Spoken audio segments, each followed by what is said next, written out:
they have this kind of thing about them that it is trying to win you over.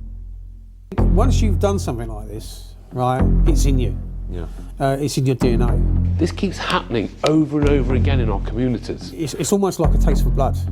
You know, once you've got a taste for it, then it's almost there, bred into you, that you're not going to let it go. Our children can't use parks and social areas anymore like they used to. They don't have none of the freedom to be able to grow up as children. I'm around to put people like you away. The press haven't told you about it, but I'm going to bring the information to you that you need to know of.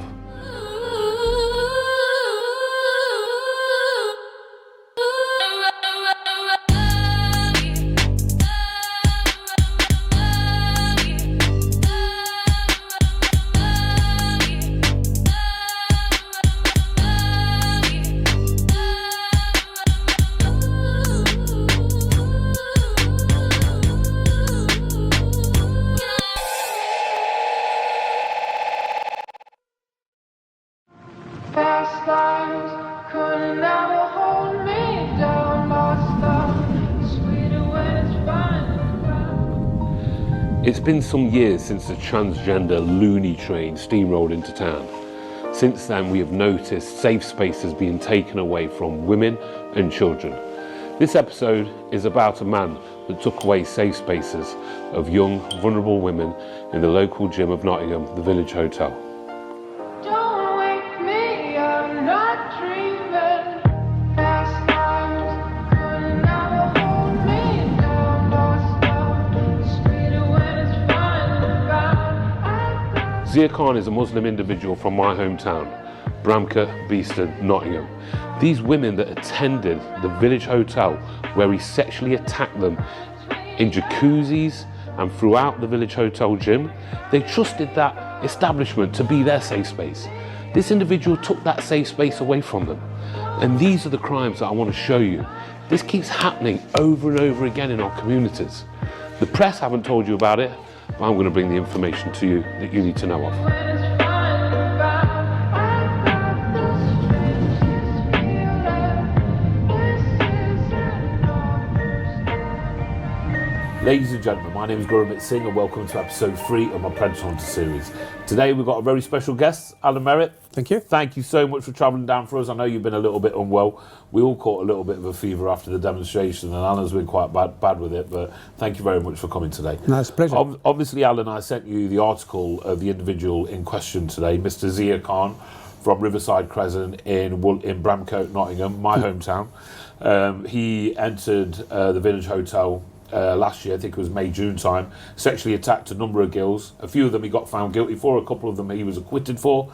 And obviously this episode, Alan, is going to be, what we want to talk about is safe spaces. Yeah. I mean, we've had this extreme left-wing nut job ideology taking away women's safe spaces for some time now. Yeah. I mean, America, we've seen a little bit of a change in their policies, etc., with Donald Trump actually, you know, protecting women's rights in sports, etc. So we could see that branching out into other areas as well. But we've seen safe spaces be a bit of an issue in this country for quite a while. Now, obviously, Mr. Zia Khan, he interfered with young girls and young women's safe spaces at the Village Hotel gym in Chilwell, Nottingham, last year, which he has recently been found guilty of. But you know, on a more serious note, you come from a background where your safe space was, you know, not just invaded but absolutely violated in the worst possible way. And what happened to you is also a possibility of what Zia Khan is capable of to do unto others. The thing I have to say, really, people have got to get into the mindset of why these people do these things in the first place. You know? Yeah. They don't get told to do these things. They do them because they want to do them. Yeah. They're perverse. Their ideology, their whole mindset is completely different to anybody else's. Yeah. And it's something that lives with people for a long time. You know, it can be a lifetime of destruction. You know, the psychological, physical, mental damage done to not just myself, my whole family. Nobody can actually go into that person's mind and understand it. We can have a conversation. We can talk about the ins and outs of any type of thing, or almost anything. But when you violate somebody, that is completely different territory. So I'm going to read you an article that was put out on the 5th of February 2025, and this is the first time the people of Nottingham actually found out about the crimes this man had committed. It was from the Nottinghamshire Live newspaper, our local online rag. A 48-year-old Nottingham man sexually assaulted 3 women in the jacuzzi or pool area of a city hotel. A trial heard how Marizia Khan touched the victims inappropriately, 2 of them in one evening, while they used the spa facilities at the Village Hotel in Attenborough. After the attacks, each of the women told the police the man who touched them was wearing yellow swimming trunks, and these were seized from his Bramcote home where he was arrested. Khan denied all the offences, but after almost 9 hours of deliberations at Nottingham Crown Court, the jury found him guilty of 3 counts of sexual assault and acquitted him of 2 more involving 2 other women. So there was 3 times he was found guilty of, and they're all different women, and that explains that later on in this article as well. And there's 2 times that he was acquitted of, so he got away with 2 of them. Make of that what you wish. Handing the defendant bail until he is sentenced next month, Judge Michael Orty KC said, "The fact that I am readmitting you to bail and ordering a pre-sentence report is no indication on my part you will not receive an immediate custodial sentence." I want you to remember them words. "For the 3 offences of which you have been found guilty of, that is something I will determine when I have seen the victims' personal statements of the 3 victims in this case." Now, obviously, you know of the crimes that this man committed against these victims in that hotel on that day and night, various different times, various different individuals. So you know the seriousness of these attacks. And we're speaking about safe spaces, you know what I mean? And you know the seriousness of what happens when these people are allowed to take advantage of individuals in their safe spaces, like what you're just right now hearing from Mr. Alan Merritt. Let's go back to the article. Anthony Chung, prosecuting, said when he opened the trial, said the sex attacks all happened in late April and early May 2023. So it wasn't on one occasion, it was on multiple occasions. He said the first incident involved a teenage girl who was in the jacuzzi at that hotel. The prosecutor said the defendant came into the jacuzzi and sat next to the victim. Whilst in the jacuzzi, the defendant leant over to his right and touched her left inner upper thigh with his fingertips. That's as personal as it can get. That's as disgusting as it can get. At first, she thought it was an accident, but it happened again. Once, maybe, not twice. That's impossible. Even once, you know what I mean? As a man, as an adult, especially when there's women and young women about and children about, you have to be wary about your actions in public. And you need to be careful and keep an eye out for other people's actions in public. Like I've always said, you need to protect the women and children of other people, not just your own. But at first she thought it was an accident, but then it happened again. The defendant stroked her inner thigh with his fingertip to move closer to her privates. He then stroked her there. So that's complete sexual assault, the most heinous crime that can be committed against a young woman. She was too scared to say anything. She looked to one of her friends for help. Upon seeing this, the defendant got out of the jacuzzi and walked away. He was wearing yellow shorts at the time. So all the victims actually identified him to the police and the hotel staff because of his yellow shorts. Mr. Chung said the next 2 women who were touched by the defendant of River Green Crescent on the 5th of May 2023, he said one of them was getting into the pool. She saw the defendant walk towards her. He said when the defendant walked past her, she felt a hand reach out and touch her private area. So a different victim and the same sort of MO. He's touching. He's not touching. He's assaulting. He's committing the most heinous crime you can commit. The prosecutor said when she turned around to say something, the defender in his yellow swimming shorts had walked off. There was no one else in the vicinity at the time. Later that night, at around 8:30 p.m, the 3rd victim was in the jacuzzi with a friend and the defendant. The defendant had started to submerge himself under the water. Not the sort of actions you do around young women, especially in a jacuzzi and they're by themselves. Once submerged, the victim felt a foot touch her foot. She immediately moved away. She thought it was an accident, but this occurred again. You see, it's the same thing over and over again. He's targeting young girls in the jacuzzi or the pool area, and he's touching them once, and then he's trying again, and he doesn't stop once they realise he's touched them.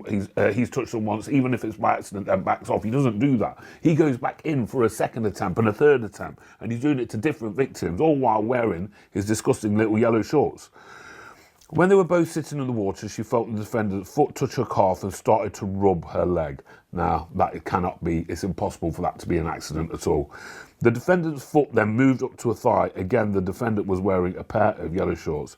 This was reported to a member of staff at the Village Hotel on May the 5th. The defendant was arrested on 7th of May. A pair of yellow shorts were seized from his house on River Green Crescent in Bramcote. He was interviewed. He denied that he touched the complainers. Different women on different occasions. All these offences occurred in the evening in the jacuzzi or the pool area of the Village Hotel. One touch might be an accident, but repeated touches with repeated women, this can never be an accident. This is a conscious effort to touch these women in an appropriate and sexual manner. Khan will be sentenced next month. And remember what I told you? The judge actually said he would be sending Zia Khan to prison. Let's see how that gets on.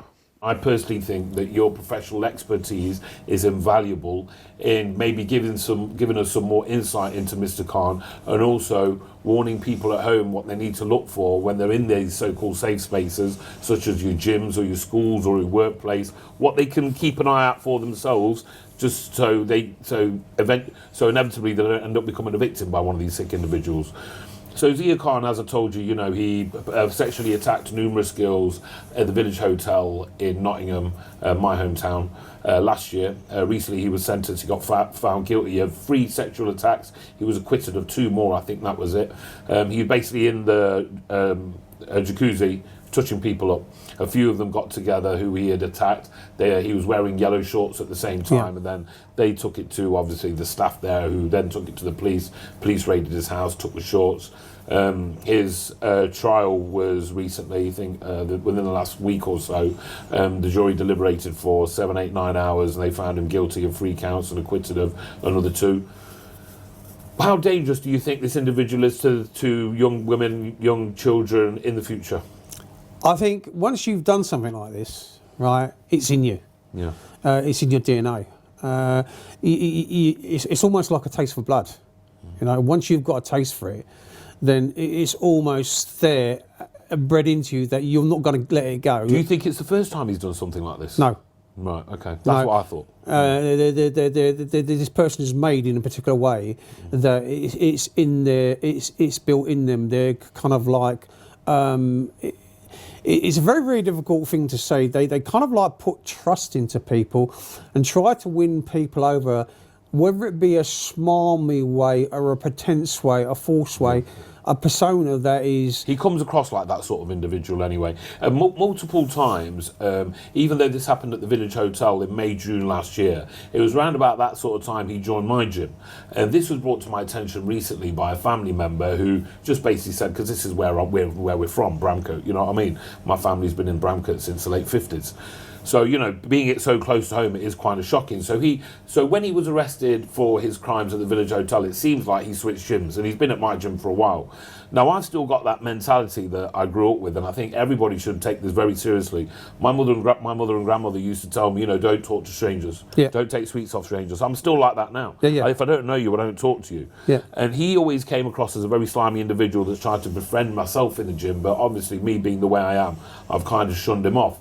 Recently, I've started talking to him because obviously I'm aligning the sting to happen, because I believe that people in Bramcote, in Nottingham, and the whole of the country deserve to know what this man looks like, what his crimes are, and especially if he's been committing these crimes in these public or private places, you could say, then they need to be wary of what he's going to do in the future.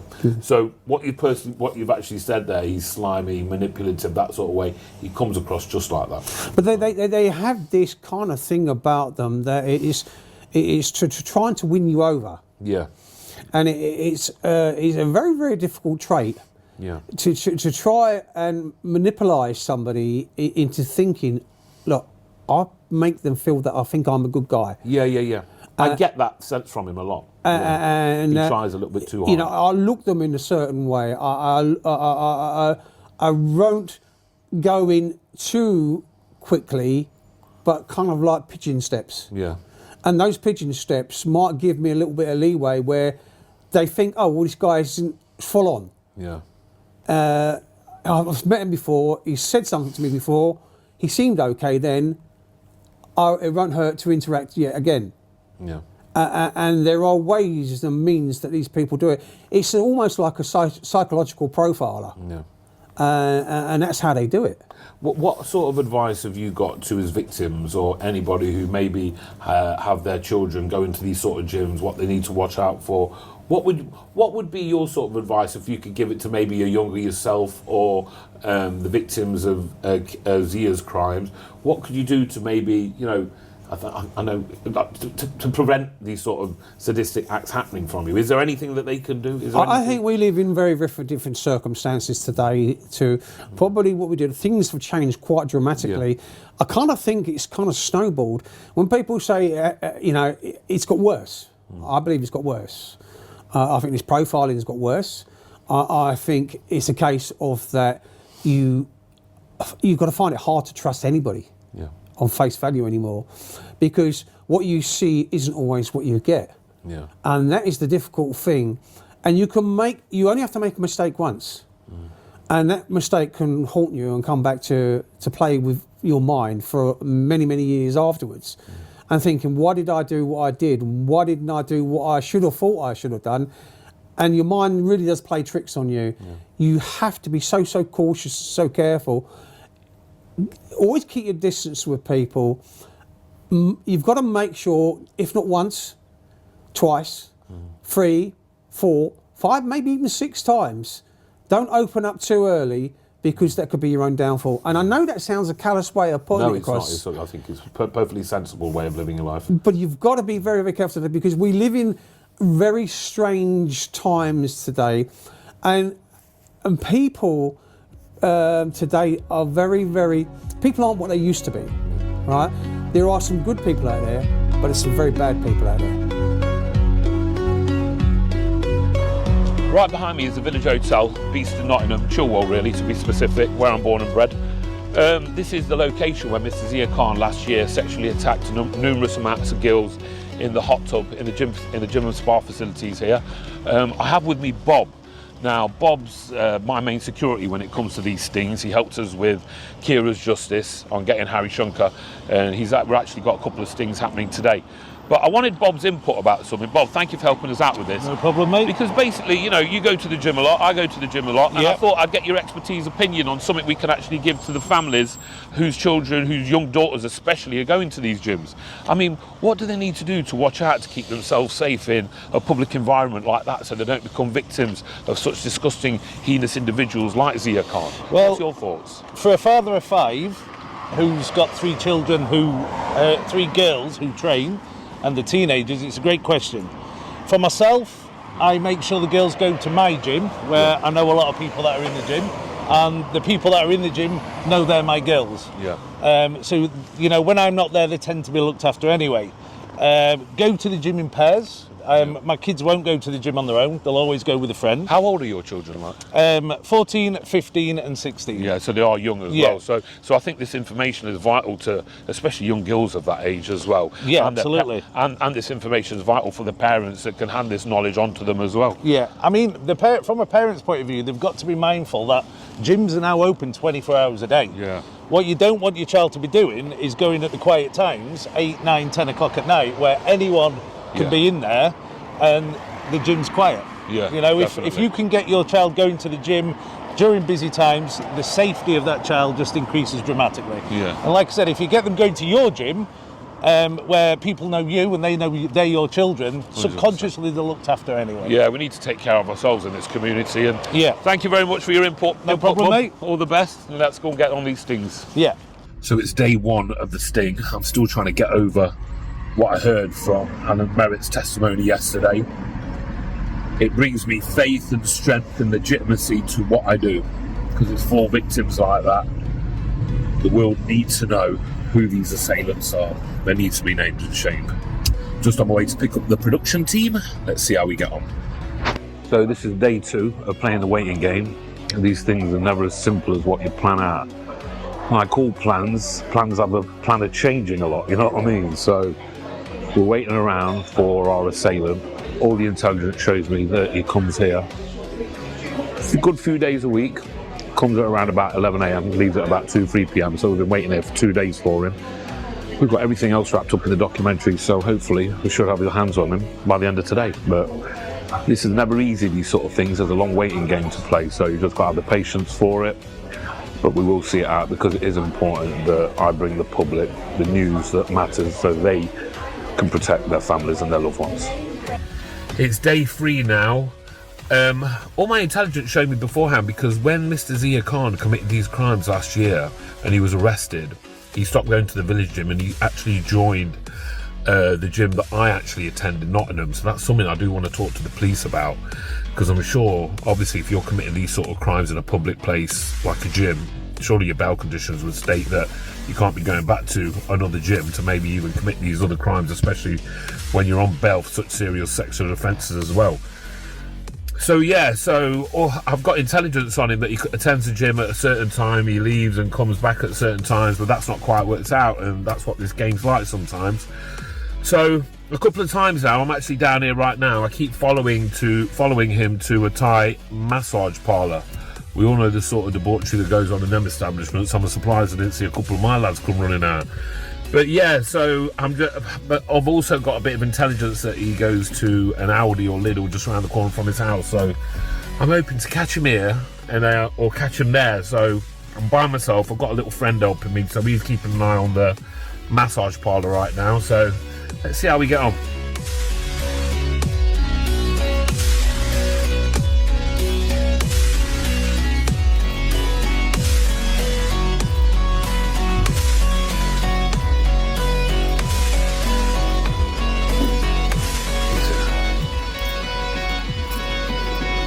Zia, you remember me from the gym? How you doing? I'm not too bad. Yeah, this camera is for my protection. You understand, recently you got found guilty of touching young girls up in the Village Hotel, right? And then since then you've been going to other gyms as well. I'm here representing the families of these young girls. You took away their safe spaces. You put your hands in their pants, in their underwear. You tried to physically molest them. You've been found guilty of sexual attacking.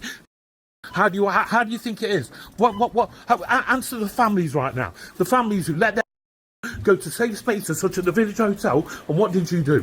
You took their safe space away from these poor. Just the way I'm taking your safe space away from you. You know who I am? I'm Gurmit Singh. I'm a racist now. I'm an EDL supporter. I was an EDL leader, mate. I'm a leader. I'm around to put people like you away. And since then you've been attending other gyms as well. And what have you been doing in the other gyms? Have you been touching to the other gyms as well? What have you been doing? What have you been doing? What have you got to say to these young girls whose lives you've ruined? These young girls whose lives you ruined. You put your hands down. You fucking underwear, all right, in the Village Hotel. What have you got to say? Hey up, I'll see you in court on the 22nd of March. As we have seen, once again, a sick, sadistic, sexual predator that has been found guilty of attacking multiple women has been let off with a suspended sentence. And as you've seen, even recently, the other day, I witnessed a young boy waving a flag, kicking at police, get 4 years in jail for a so-called riot. This all comes at a time where there's new rules being brought in to our justice system to legitimately make it a two-tier justice system, where offenders of an ethnic minority will get less of a sentence than a white offender, and also illegal immigrants on their first offence are not allowed to receive more than a 12-month suspended sentence. And you know why that is? Because when they do receive a sentence of longer than 12 months, that means they cannot be deported. So the powers that be want them to remain in this country regardless of their crimes. It's a bad time to live with people. Take care of yourselves. To everyone at home that's just watched the Zia Khan episode of The Predator Hunter, I need you to be careful of the safe spaces you put the women and children in your life. Now is the time to be more vigilant than ever. My name is Gurmit Singh. I hope you enjoyed this episode. I'll catch up with you in the next one. Please can I urge you to show your support for our work now and into the future by visiting urbanscoop.news/support-us. Any contributions, big or small, will go a long way in our continued work. Thank you.